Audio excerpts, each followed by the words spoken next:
ఒకటి కనబడుతున్నది మనకు. యా, అయితే ఈ విషయంపై డాక్టర్ రాజశిఖమణి గారు కూడా అయిపోయారు. మనకు రిటైర్డ్ ఎస్పీ, పోలీస్ ఇన్స్పెక్టర్ ఎస్పీగా ఉన్నటువంటి శిఖమణి గారు కూడా మనతో జాయిన్ అయిపోయారు.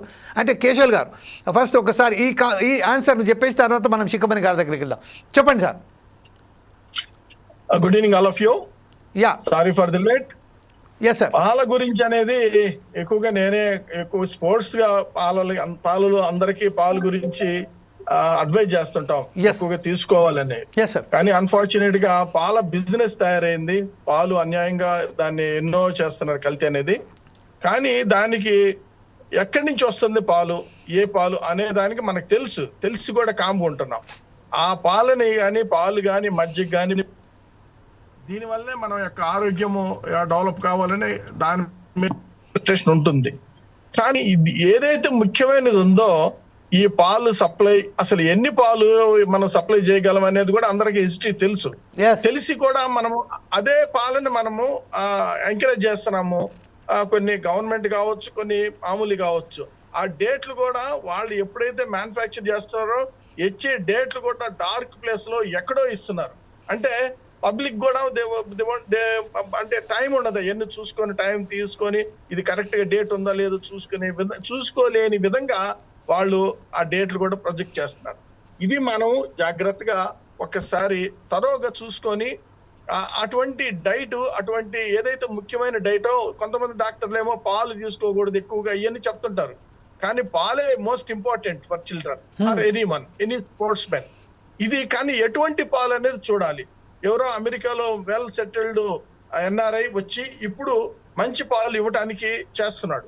ఎందుకంటే తెలుసు ఇక్కడ చీప్ లెవెల్లో ఉన్న పాల వల్ల ప్రాణానికి కూడా హానికరం. వారికి బలం ఇవ్వటం అనేది సెకండరీ, అది ఇప్పుడు వాళ్ళ దృష్టిలో. కానీ ప్రాణానికి అనేది ముఖ్యమైనది అయిపోయింది. ప్రాణానికి కూడా హానికరమైన విధంగా తయారవుతుంది. ఇది కొంచెం దృష్టిలో ఉంచుకొని, ఎందుకంటే మనకి పాలు అనేది ఎవరు కూడా 5 వైట్స్ తీసుకోకూడదు అనే సూక్తితో పోతుంది. ఆ 5 వైట్స్ కాదు, పాలు అనేది మోస్ట్ ఇంపార్టెంట్ ఫర్ ది. ఎందుకంటే మేము we are use to take 2 liters of milk during our sports practice. కానీ మనం ఇప్పుడు ఇటువంటి పాలు వల్ల ఇక 2 minutes కాదు కదా, 1 liter తీసుకున్నా కానీ మనకి ప్రాణహాని జరిగే విధంగా ఉంటుంది. కాబట్టి కేర్ఫుల్ గా దీన్ని మనం డీల్ చేయాలి. ఎందుకంటే హై లెవెల్లో ఉన్నాయి కంపెనీస్. ఏ కంపెనీ నుండి ఎవరన్నా నుండి సప్లై చేసినప్పుడు దానికి ఎవరు సర్టిఫై చేస్తున్నారు, అది is it good or not అనేది సర్టిఫై చేసిన తర్వాత అది పబ్లిక్ లోకి రావాలి అనేది అందరి కోరిక, మా కోరిక కూడా. ఎందుకంటే క్రీడలు గురించి మేము ఎక్కువగా శ్రద్ధ వహించి దానికి ఎన్నో డెవలప్మెంట్ చూస్తున్నాం. దానికి ఎక్కువగా ఉపయోగపడేది మిల్క్ అండ్ మిల్క్ ప్రొడక్ట్స్. ఇవి దృష్టిలో ఉంచుకొని సరైన యాక్షన్ గాని తీసుకోగలిగితే ఈ మన యొక్క యూత్ ఫ్యూచర్ జనరేషన్స్ కన్నా బాగుపడుతుంది. ఇదే విషయంలో శిఖమణి గారు, ప్రస్తుతం ఏదైతే ఉన్నదో ఎస్ఓటి టీం అలాగే ఫుడ్ సేఫ్టీ అధికారులు కూడా దాడులు చేస్తున్నారు. అదే దాడులు చేస్తున్నప్పటికీ కొంతనే పట్టుకుంటున్నారు. మనకు ఏదైతే ఉపయోగంలో ఉన్నదో ఆ పాల ఏదైతే అవసరాలు ఉన్నాయో దానికి 100% ఎక్కువ ఈరోజు మనకు అవసరం ఉన్నది. కానీ ఈరోజు ఏదైతే పట్టుకున్నారో దాంట్లో కేవలం 100 liters లేకుంటే 1000 liters అబౌవ్ ఎక్కడైతే కనబడలేదు. అయితే ఇప్పుడు మనకు కావాల్సిందల్లా యాజ్ పర్ స్ట్రాటజిక్ ఏదైతే ఉన్నదో దాంట్లో 16.24 million liters మనకు ఈరోజు అవసరం ఉన్నది. కానీ ఈరోజు మనం ఉత్పత్తి చేస్తుంది మాత్రం as per data, government data 14.24 మాత్రమే. అంటే అధికారికంగా గవర్నమెంట్ చూపెడుతున్న అధికారికంగానే మనకు 2 million liters మనకు తక్కువ కనబడుతుంది. అదైతే కేవలం అధికారంగా, అనధికారికంగా ఇంకా దానికి డబల్ అని చాలా విశ్లేషకులు కూడా చెప్పారు. ఈరోజు ప్రస్తుతం ఏదైతే SOT team plus food safety అధికారులు అయితే దాడులు జరుపుతున్నారో ఆ డాటా ప్రకారం మనం చూస్తే కేవలం 100 లీటర్లు పట్టుబడ్డాయి, ఒక 1000 లీటర్లు పట్టుబడ్డాయి అని చెప్తున్నాం, ఒక 4 పట్టుబడ్డాయి. దీనికి ఇంకోటి పొంతలే లేకుండా వారి మీద కేసెస్ కూడా నామమాత్రంగా పెట్టేస్తున్నారు. కఠినమైన చర్యలు. అడల్టరేషన్ మిల్క్కు 10 years సెంటెన్స్ ఉంది, 7 years సెంటెన్స్ ఉంది, 10 లక్షల జుర్మానా ఉన్నది. కానీ ఇప్పటి వరకు ఎవరికి కూడా జుర్మానాలు కానీ లేకుంటే వారికి ఖైదులు పడడం కానీ ఇప్పటిదాకా కనబడలేదు. ఈ విషయంపై మీరేమంటారండి? ఇది కంపల్సరీ తీసుకోవాల్సిందండి. ఎందుకంటే మనం ఏదో అనుకుంటున్నాం, ఏదో కాఫీ తాగుతున్నారు, కాఫీకి ఇస్తున్నారు. Like that.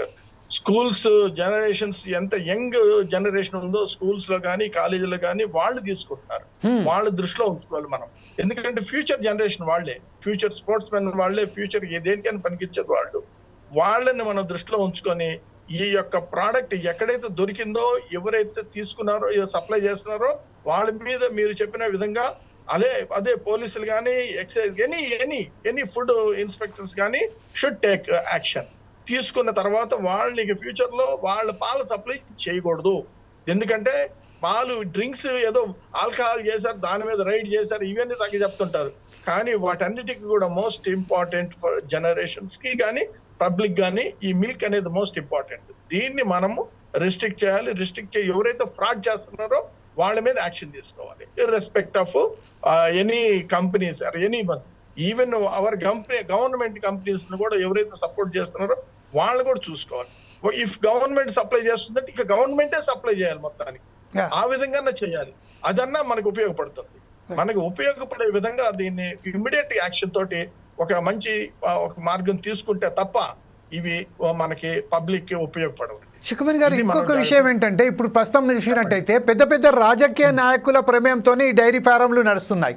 అంటే ఎప్పుడైతే దానికి సంబంధించిన రైడ్స్కు కానీ లేకపోతే ఇన్వెస్టిగేటింగ్ చేయడానికి పోతున్నామో అది ఇమ్మీడియట్లీ అక్కడ రిస్ట్రిక్షన్స్ వచ్చేస్తున్నాయి. అక్కడి నుంచి వెళ్ళే పెద్ద నుంచి వెళ్ళి అధికారుల రాజకీయ నాయకుల నుంచి వెళ్ళి ఫోన్ రింగ్ రావడం, ఇమీడియట్లీ వారి మీద చర్యలు తీసుకోకూడదు, వారిని ఎంట్రీ కూడా ఇవ్వకపోవడం అనేది జరుగుతున్నాయి. ఫుడ్ సేఫ్టీ అధికారులు కూడా ఈ విషయంలో కూడా చాలా వరకు అప్రమత్తంగా ఉంటున్నారు. వారు అక్కడ చేరుకోక ముందే వారికి ఆ ఇన్ఫర్మేషన్ వెళ్ళిపోయిన తర్వాత వాళ్ళు తీసుకోవాల్సిన జాగ్రత్తలు కూడా తీసుకుంటారు. ఈ విషయంపై మీరు ఎలా విశ్లేషిస్తారండి? మనం వాళ్ళు జాగ్రత్త తీసుకునేది కదండి. ఆల్రెడీ వాళ్ళు ఉంటాయి ఆ మార్కెట్ లో వచ్చిన వాటి మీద తీసుకుంటే ఆటోమేటిక్ గా అది తీగలాగితే డొంక బయటపడ్డట్టు తెలుస్తుంది. ఎవరనేది మనకు అనవసరం. రాజకీయ నాయకులు పెట్టుకోవచ్చు, లేకపోతే ఎవరైనా పెట్టుకోవచ్చు. కానీ మిల్క్ అనేది ఒక ప్రాణాంతకమైన, అటువంటి సప్లై చేసే మిల్క్ ప్రాణాంతకమైనప్పుడు ఇక ఎవరికైనా కష్టమే. పిల్లలు నీరసంగా ఎందుకుంటున్నారు? వాళ్ళ యొక్క బోన్స్ ఎందుకు గట్టి పట్టలేదు? వాళ్ళ యొక్క హార్ట్, లంగ్స్ ఎందుకు యాక్టివేట్ కావట్లేదు? ఇవన్నీ కూడా వాళ్ళు చేసే క్రీడలు కానీ, వాళ్ళు ఆడే క్రీడలు, వాళ్ళు చేస్తున్న పనులకి ఎంతో శక్తి కావాలి. దానికి ఇవి ఎంతో దోహదపడతాయి. మనం వాళ్ళ దృష్టిలో పెట్టుకోగలి. ఇది బిజినెస్ కాదు. ఆల్కహాల్ ఎట్ట తగలంటే మనకు సంబంధం లేదు. ఎందుకంటే ఆల్కహాల్ ఎవరైతే తాగుతున్నారో వాళ్ళు లిమిటెడ్, అదే జరుగుతుంది. కానీ ఇది అట్లా కాదు. జీవితాలకు సంబంధించింది, భవిష్యత్తుకు సంబంధించింది. ఇది మనం దృష్టిలో ఉంచుకోవాలి. ఇదే విషయంపై డాక్టర్ కేశవులు గారు సెక్రటరీ